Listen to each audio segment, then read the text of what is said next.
Este é o nosso ponto de partida para a análise aqui em estúdio. Vamos começar, e vou começar pelo Sr. Eurodeputado Pedro. Vamos começar a olhar para este debate e no que é que aquilo pode ou não prometer. Pelo menos havia muitas promessas para aquilo que seria a abordagem da Alemanha para a União Europeia. Bem se sabe que a CDU defende muito mais esta Alemanha europeísta, mas há também uma franja dos partidos alemães que não a defendem tanto. Que expectativas é que tem no final destas eleições para uma União Europeia mais saudável? Bom, é preciso começar por dizer que nesta campanha eleitoral alemã o tema europeu, estranhamente, não esteve no centro da discussão. Ele foi tema no último debate, exato. Mas não esteve, longe disso, no centro das atenções. As questões da política interna, da resposta à crise económica e da recuperação da economia alemã estiveram no centro das atenções. Uma questão de uma agenda social proposta pelos socialistas e uma agenda verde proposta naturalmente pelo Partido dos Verdes foram os grandes temas de discussão nesta campanha. Agora, é evidente que estas eleições valem para a Alemanha, mas contam muito para o futuro da Europa. E aí eu creio que, por alguma razão, realmente os líderes dos maiores partidos foram muito prudentes no que diz respeito às reformas de que a Europa precisa. Exatamente porque essas reformas são, em muitos aspectos, divisivas na sociedade alemã. Nós precisamos, com certeza, de uma Europa que seja capaz de implementar estes fundos comunitários que foram acordados de forma célere e eficaz, mas também que resolva alguns problemas críticos. Por exemplo, a questão das regras orçamentais. Por enquanto estão suspensas as regras do déficit e da dívida. Mas voltarão. O que é que vai acontecer exatamente depois? E voltarão exatamente da mesma forma ou de uma forma diferente? Os líderes tiveram o cuidado de dizer pouco sobre esse assunto. É um tema que não se pode atravessar tanto. A expectativa que nós temos é que, havendo uma mudança na liderança do governo alemão, isso também possa significar um impulso para uma agenda europeia mais forte, no sentido de dotar a União Europeia dos instrumentos económicos e financeiros para responder e para se defender das crises, e também uma agenda europeia que permita à Europa enfrentar os seus desafios estratégicos no plano ambiental, no plano da transição digital, naquilo que são os grandes desafios do momento. Muito bem. Helena, vamos olhar para esta corrida, na medida em que, e precisamente como começámos por dizer, não se sabe bem para onde é que vai cair esta eleição, e tendo em conta o que vemos também das sondagens, o que é que se teme? Uma mudançazinha ou uma grande mudança? Se nós olharmos para as sondagens ao dia de hoje, há uma diferença de 2 pontos percentuais na maioria das sondagens, e o Frankfurter Allgemeine Zeitung refere que há 1% entre os dois candidatos, o social-democrata e o democrata cristão. Com a margem de erro de 2,5%, nós podemos dizer que ainda está tudo em aberto. No entanto, se olharmos para a tendência, nós percebemos que, quando começou a pré-campanha eleitoral, nós tínhamos a candidata dos Verdes bem posicionada, estava nos 25% e foi escalando por aí abaixo. Tivemos o candidato democrata cristão à frente das sondagens, depois foi apanhado pelas inundações alemãs, onde ele teve uma postura que não foi bem entendida pelos alemães, e aí ele perdeu de facto votos, e fomos vendo uma tendência regular do candidato social-democrata nas sondagens. Por isso, o que é expectável, embora ainda haja 40% de indecisos, portanto, que é uma margem muito grande, é que o candidato social-democrata, portanto Olaf Scholz, vença estas eleições. Vai depender da participação eleitoral, vai depender, obviamente, destes indecisos, sabendo nós que o eleitorado mais velho na Alemanha é conservador, normalmente vota à direita, vota CDU, e, portanto, costuma-se deslocar às urnas ou já fez o voto antecipado, e que o eleitorado mais jovem vota à esquerda, sobretudo vota nos verdes e nos sociais-democratas. Portanto, há aqui estas equações. O que se sabe já, e isso parece-me ser uma boa notícia, não só para a Alemanha, também para a Europa, é uma descida da extrema-direita, que deixa de ser a terceira força política no Parlamento alemão e irá ser ultrapassada pelos verdes, e dos verdes, então, a terceira força política, o que é, sem dúvida, uma boa notícia. Mas ao dia de hoje é muito cedo para dizer Olaf Scholz já ganhou. Então ajude-nos a fazer as contas sobre aquilo que podem ser as possíveis coligações, não digo domingo, mas na segunda-feira. É assim, há vários cenários sobre a mesa. Nós sabemos que o governo alemão é sempre um governo de coligação. Portanto, a lei eleitoral não permite outra coisa, tem a ver com a história alemã, claro. E, portanto, será um governo de coligação. Olhando para as percentagens, podemos ter a manutenção de uma grande coligação, portanto, uma coligação entre democratas cristãos e sociais-democratas, sendo o chanceler social-democrata ou democrata cristão. É sempre uma hipótese, é o grande centrão e, de facto, na Alemanha, muita da política se joga no centro e as diferenças não são muito marcadas nas grandes linhas políticas, seja a questão europeia, seja as linhas, portanto, a política fiscal, são muito parecidas entre os dois grandes partidos. Portanto, há essa hipótese. Depois, há as coligações mais exóticas. Se ganhar o Laschet, por exemplo, podemos ter uma coligação entre os democratas cristãos e o Partido Liberal, já existiu, também é comum. Ou podemos ter uma reedição da coligação vermelho-verde entre sociais-democratas e verdes. Eu não acredito, é assim, aritmeticamente há mais combinações possíveis. É muito difícil nós pensarmos numa coligação entre sociais-democratas, o equivalente ao nosso Partido Socialista, liberais e verdes. Não que os sociais-democratas não se entendam com os liberais ou com os verdes, mas os verdes e os liberais entre si não se entendem. E depois os extremos, e na Alemanha isso é muito claro, ficam sempre fora da equação. Embora alguns sonhem com uma coligação só à esquerda, portanto, sociais-democratas, verdes e o Die Linke, que é o partido herdeiro do SED, do Partido Único da ex-Alemanha de Leste.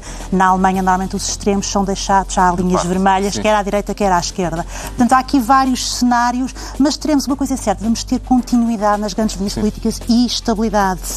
Isso a Europa está curiosa em saber. Há um acordo, que não foi discutido, mas há um acordo entre o SPD e os Verdes, no sentido de ter, por exemplo, um mecanismo financeiro de estabilidade permanente.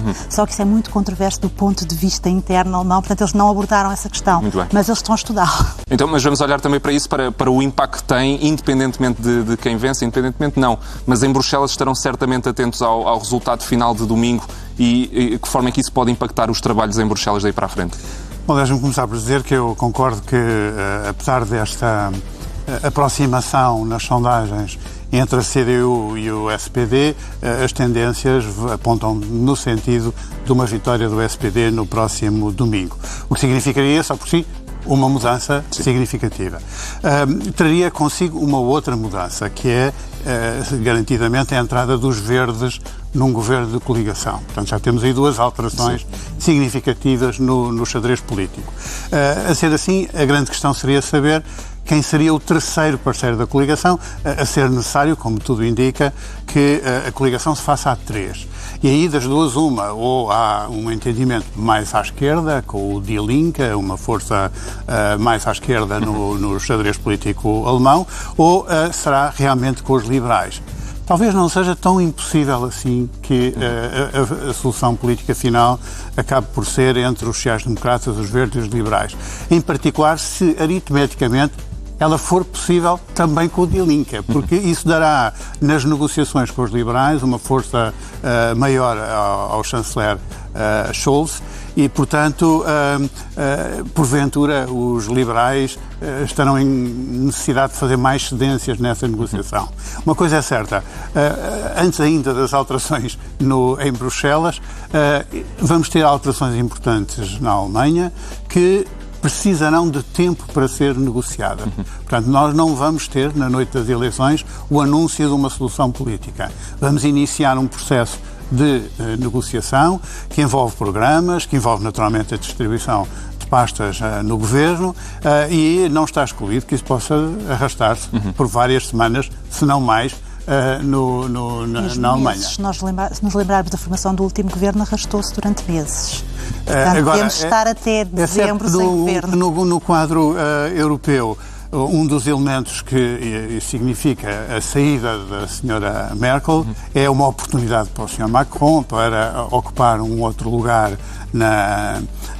porque dificilmente vê alguém também com o mesmo carisma, não é? Do processo europeu e, portanto, regressaremos ao menos até às eleições presidenciais francesas de abril do próximo ano a um esforço de relançar esta liderança franco-alemã, porventura com a França a disputar um lugar de maior proeminência nesse processo.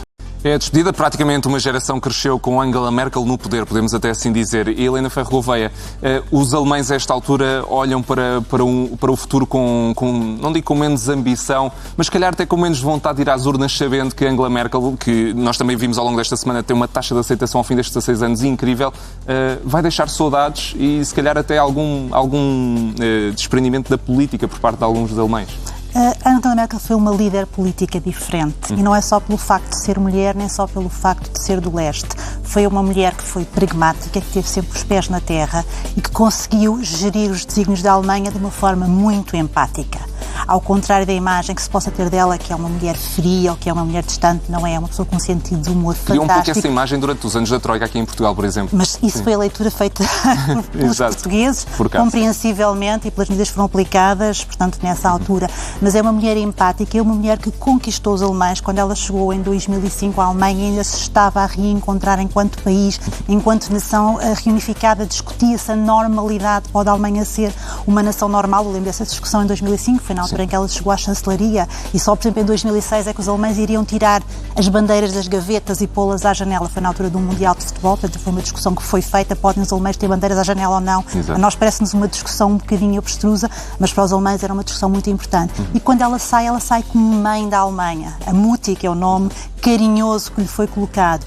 Quando ela se apresentou como candidata à chanceler, muita gente dizia a mesma coisa que disseram ao Helmut Kohl, que seria uma chanceler de inverno, ou seja, que seria alguém que iria estar de passagem. Erraram-se na avaliação e os biógrafos todos da Angela Merkel dizem duas coisas. Nunca subestimar a Angela Merkel, é um erro subestimá-la, e o segredo do poder dela é que ela soube, como ninguém, lidar com a vaidade dos homens. E isso é absolutamente extraordinário. Vai deixar saudades por aquilo que também fez para a Alemanha. E se nós olharmos para estes 10 anos, portanto, antes da pandemia, nós vemos pleno emprego, nós vemos crescimento económico, nós vemos uma situação estável, vemos os jovens a sair das universidades e a ter emprego. Portanto, há aqui uma satisfação muito grande. A Alemanha, no momento da crise dos refugiados, que soube dar resposta, que foi extraordinariamente generosa. E isso deixou marcas nos alemães. Eu lembro-me que vivia lá nessa altura, de ver transversalmente à sociedade, da esquerda, da direita, dos movimentos sociais, das igrejas, toda a gente a acolher os refugiados que vieram. Mesmo estando encostado a um lado político, acabou por ser consensual. Foi muito consensual. Aliás, essa decisão foi consensual. Só à extrema-direita que causou aqui, portanto, e fez um ressurgimento dos movimentos de extrema-direita. Mas foi consensual na sociedade. Portanto, ela despede-se da vida política, portanto, com uma taxa de aceitação de 80%, o que não é normal se nós pensarmos que esteve 16 anos no poder e que há aspectos do seu consulado que são menos bons. Por exemplo, estou a pensar em termos de política energética. A Alemanha deixou-se ficar para trás e neste momento é um dos países que mais emissões emite, porque deixou a energia nuclear, aliás, a próxima central a fechar-se, que será a última, será em 2022. Portanto, há aí alguns aspectos da política dela que não são perfeitos, mas não há políticos perfeitos. Mas quando se faz a análise de Merkel, aquilo que ela deixa na Alemanha, que deixou também na Europa, porque foi a mulher que permitiu manter a Europa unida e que permitiu manter a Europa unida, que foi gerindo várias crises e foi a grande líder, portanto, nestas crises, conduziu a Europa. O que se espera do próximo chanceler alemão é que esteja à altura das pisadas de Angela Merkel. E a fasquia está altíssima, a questão é essa. E depois esta saída de Angela Merkel faz-lhe olhar para trás para estes 15 anos de União Europeia. Há 15 anos até agora vê-se uma Alemanha completamente diferente, graças a Merkel? Bom, vê-se uma Alemanha que mudou a sua atitude em relação à Europa nos últimos anos. Vamos lá ver, 16 anos de consulado de Angela Merkel é muito tempo. E, portanto, necessariamente, nesses 16 anos, há luz e há sombras. Claro. E se é verdade que ela é responsável por um período de muito grande de desempenho económico positivo da economia alemã, em boa parte isso foi conseguido também à custa da manutenção de regras orçamentais no plano europeu que contribuíram para desigualdades muito sérias na Europa que acabaram por ameaçar o próprio projeto europeu. A chanceler Angela Merkel não esteve bem na resposta à primeira crise, à crise económico-financeira, em que talvez muito por influência do Ministro das Finanças, Schäuble, acabou por sustentar uma resposta, a meu ver, muito errada àquela crise económica internacional, muito assente na austeridade. Mas se isso é verdade também que ela teve a lucidez de apoiar uma resposta radicalmente diferente da Europa a esta nova crise gerada pela pandemia. E a Europa aparece com a emissão de dívida conjunta, com a aprovação de um plano financeiro solidário de enorme dimensão, com a aprovação até de instrumentos de recursos próprios que eram impensáveis há alguns anos atrás. Tudo isto são instrumentos financeiros, é verdade que provisórios, é verdade que dirigidos à resposta a esta crise, mas que permitiram à Europa estar à altura das circunstâncias, ou pelo menos de forma totalmente incomparável com o que aconteceu na crise anterior. E isso é muito importante para o legado europeísta que Angela Merkel deixa. Também é verdade que na área da imigração houve momentos também de alguma hesitação inicial, mas a partir de certa altura vimos na Alemanha uma atitude em relação aos refugiados, em relação à política de imigração, que num contexto de grandes debates europeus sobre a matéria, não deixaram de ser uma referência importante e humanista sobre as políticas de imigração. Vamos olhar agora também do outro prisma e vamos nos ligar precisamente aos Estados Unidos junto do Luís Costa Ribas, acompanha-nos a partir de Boston. Luís, muito boa noite. Vamos olhar também para esta relação de Angela Merkel com os Estados Unidos, que ela ao longo destes 16 anos acompanhou 4 presidentes norte-americanos, George W. Bush, Barack Obama, Donald Trump, Joe Biden, e todos eles com relações diferentes e que provocaram imediatamente também relações diferentes com a própria Europa. A relação mais próxima de Angela Merkel era com George W. Bush, visto serem os dois conservadores. Antes disso eram os sociais-democratas que estavam no poder e eram os sociais-democratas, como te lembras, na antiga Alemanha Ocidental, que eram os partidários da chamada Realpolitik, portanto que era uma política um bocadinho mais próxima da União Soviética da altura do que aquilo que os americanos gostariam. Foi só com Helmut Kohl, um conservador, que mais tarde ele aproximou-se mais da política conservadora de Ronald Reagan e, portanto, quando Merkel já vem numa outra fase, já não há Alemanha Ocidental, não é? Já há uma Alemanha unificada, há uma estrutura diferente da relação bilateral, mas mantém-se sempre um pouco, digamos, há uma proximidade de Angela Merkel com George W. Bush. Durante o primeiro mandato de Barack Obama não eram assim muito próximos, não havia uma grande sincronismo, que apareceu depois do segundo mandato. No mandato de Donald Trump foi um desastre. Donald Trump chegou mesmo a insultá-lo, insultos pessoais, soezes e ordinários, e ela manteve sempre o sangue frio o suficiente para não se deixar nem intimidar por Donald Trump, nem permitir que fossem os insultos dele a determinar a relação entre os Estados Unidos e a Alemanha.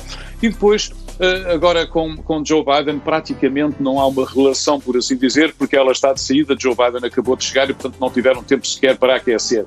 Mas, curiosamente, num artigo publicado recentemente no Wall Street Journal sobre Angela Merkel, há esta história de quando alguém disse que Joe Biden estava ao telefone e queria falar com ela, queria que fosse ela a primeira pessoa, a primeira líder estrangeira com quem ele falava.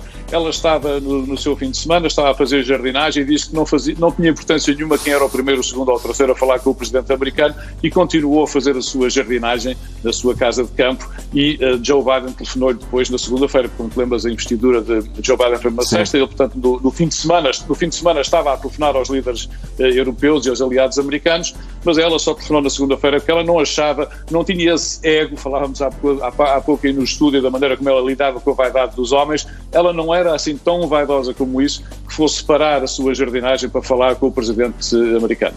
Luís Costa Ribas, muito obrigado pela presença nesta primeira hora e também para nos explicares um pouco esta relação com 4 presidentes norte-americanos da Angela Merkel. E vamos encerrar esta nossa conversa também com 2 apontamentos, e vou começar pela Helena, também para nos contar um pouco da parte pessoal, o que se pode falar sobre Angela Merkel, a forma como a marcou, a si e à sua filha também, neste caso. Alguém que viveu 2 décadas na Alemanha, eu conheci a Angela Merkel quando ela foi secretária-geral da CDU e depois presidente, e fui acompanhando todo o percurso político dela. Eu tenho uma filha de 18 anos que é a geração Merkel, é uma filha que neste momento se encontra na Alemanha a estudar ciência política, porque foi inspirada por Angela Merkel, que lembro-me quando ela tinha 10 anos, pediu-me para comprar um livro, como é que se torna alguém chefe da Alemanha. Comprou o livro, leu o livro, ficou muito entusiasmada e disse: mamãe, eu agora quero uma Constituição alemã. E a mamã foi à procura da Constituição Alemã e conseguiu que fosse Angela Merkel que enviasse a Constituição Alemã autografada para a minha filha, e o entusiasmo continuou. Estávamos em ano de eleições e a minha filha ficou muito entusiasmada com o candidato do SPD. O SPD tem a tradição de mandar candidatos a chanceler que são ministros das Finanças. Na altura era o Peer Steinbrück, que era ministro das Finanças, e ela ficou muito entusiasmada com a ideia de haver um salário mínimo na Alemanha que não havia. E ela disse: isto é uma questão de justiça. Ela, do alto dos seus 10 aninhos. E então, depois estávamos em setembro, as eleições serão 22 de setembro, nunca mais me esqueci, de 2013, e ela faz uma lista de presentes de Natal, e o primeiro que ela me pede na lista de presentes de Natal é alemã. A minha filha é alemã, por isso faz a lista de presentes de Natal em setembro. Diz-me assim: mamãe, quero me encontrar com o Peer Steinbrück. E eu assim: estou feita, agora como é que eu vou resolver esta questão? Entretanto, consegui falar, portanto, com o SPD, e qual não é o meu espanto que, portanto, eleições a 22, eu no dia 1 de outubro de 2013, portanto, poucos dias depois das eleições, recebo uma carta do Peer Steinbrück, que foi Ministro das Finanças de Merkel, que foi, portanto, Ministro-Presidente, convida a minha filha para se encontrar com ele antes do Natal. E, de facto, é o padrinho político da minha filha. Eles encontraram-se, lancharam, e ela foi seguindo sempre, desde os 10 anos, diz-me que quer ser política e agora está a seguir essa via. Mas foi uma menina que foi inspirada por Angela Merkel. Cresceu com Angela Merkel. Cresceu com Angela Merkel. Isto é uma nota mais pessoal, que envolve os dois grandes partidos. A minha filha tem mais simpatia pelo SPD do que pela CDU, mas, de qualquer forma, a inspiração veio de Angela Merkel. Claro que sim. E, Pedro, sendo de um espectro político, não digo oposto, mas mais afastado do seu no Parlamento Europeu, de certa forma também sentirá a falta daquilo que era Angela Merkel e a liderança naquele que é o gigante europeu, que é inevitável. Bom, sem dúvida que a figura de Angela Merkel foi uma figura marcante na política europeia. É claro que a política tem horror ao vazio e, portanto, certamente, havendo um novo chanceler como é de esperar no próximo domingo, isso significará também uma outra figura que se vai seguramente afirmar. Os alemães parecem desejar segurança, estabilidade, alguma continuidade. Eu creio que isso acontecerá.